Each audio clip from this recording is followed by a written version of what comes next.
Avant d'aller plus loin, posons les mots justes. Comprendre le vocabulaire de base permet de saisir les différences entre des concepts parfois confondus. Retenez-les bien, elles sont structurantes pour la suite de cette formation et pour bien comprendre le concept. L'IA est un système capable d'apprendre, de s'adapter et de prendre des décisions en fonction de données nouvelles. Exemple, un chatbot qui comprend le langage naturel et adapte ses réponses. L'automatisation est un processus fixe basé sur des règles préprogrammées. Exemple, un robot de saisie qui copie des données d'un formulaire vers une base. Passons à la machine learning. Il s'agit d'une sous-branche de l'intelligence artificielle qui permet à une machine d'apprendre à partir de données sans être explicitement programmée, avec par exemple le filtrage des spams dans les emails. Google, par exemple, utilise massivement le machine learning dans ses produits et services, comme par exemple le service de filtrage des spams de Gmail ou Smart Reply, son service de suggestion automatique de réponses.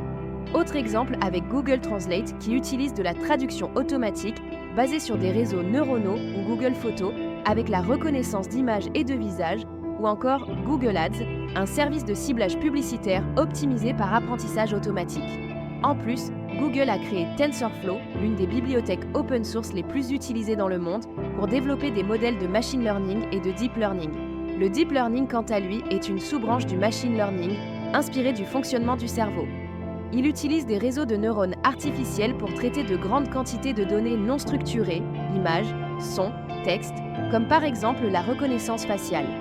Il excelle dans l'analyse de données complexes et non structurées comme les images, la voix ou les vidéos, telles que la traduction automatique ou la reconnaissance vocale telle que Siri ou Alexa. Maîtriser ce vocabulaire permet de distinguer clairement ce qu'est l'IA, ce qu'elle n'est pas, et comment s'articulent ces sous-domaines comme le machine learning et le deep learning. Comprendre la différence entre algorithmes classiques et réseaux neuronaux, ainsi que les types de données manipulées, donne une base solide pour aborder plus sereinement les applications concrètes de l'IA. À tout de suite pour la suite.